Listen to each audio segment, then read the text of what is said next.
ఉదయం నిద్రలేవగానే టీ తాగడం మనకు అలవాటు. గరం గరం టీ కడుపులో పడ్డాకే మిగిలిన పనులన్నీ. హైదరాబాద్లో ఉండే వాళ్లకు ఇరానీ ఛాయ్ అంటే మరీ ఇష్టం.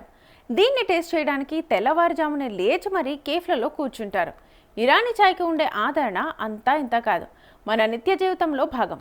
టెకీల నుంచి దినసరి కూలీల వరకు అందరూ స్థానిక కేఫ్లలో తక్కువ ధరకే ఒక కప్పు ఛాయ్ని ఆస్వాదిస్తుంటారు.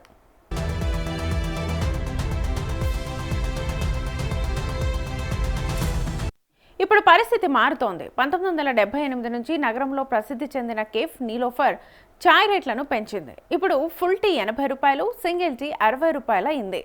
ఇప్పుడున్న పరిస్థితులకు అనుగుణంగా రేట్లను పెంచాల్సి వచ్చిందని నీలోఫర్ కేఫ్ యాజమాన్యం చెబుతోంది.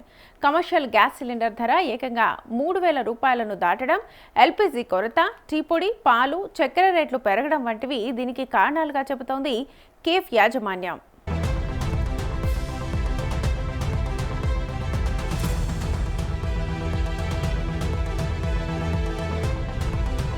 ఈ ఆకస్మిక ధరల పెంపుతో అనేక మంది సాధారణ వినియోగదారులు ఆగ్రహం వ్యక్తం చేస్తున్నారు. సోషల్ మీడియాలో హాట్ డిబేట్ నడుస్తోంది. 5 దశాబ్దాలుగా నీలోఫర్ కేఫ్లో మాత్రమే దొరికే డిఫరెంట్ టేస్ట్నిచ్చే ఇరానీ ఛాయ్ను మిస్ అవుతున్నామనే ఆవేదన సోషల్ మీడియా యూజర్స్లో కనిపిస్తోంది.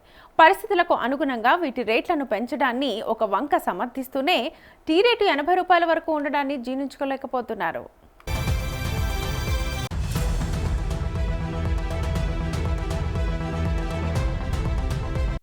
ఇరానీ ఛాయ్ ఇంత ఖరీదైనదిగా మారుతుందని ఊహించలేదని ఆవేదన వ్యక్తం చేస్తున్నారు. వీటి రేట్లు ఇంత ఎక్కువగా ఉండకూడదనేది వారి వాదన. పాలు, టీ పొడి రేటు పెరిగాయనే కారణంతో ఏకంగా ఒక కప్పు ఛాయ్పై 80 రూపాయల వరకు వసూలు చేయడం సబూపు కాదనే అభిప్రాయం నెటిజన్స్ నుంచి వ్యక్తమవుతోంది. హైదరాబాద్లోని Nimra cafe, Blue Sea cafe, cafe Bahar వంటి చోట్ల కూడా ఇంత ధర లేదని చెప్తున్నారు.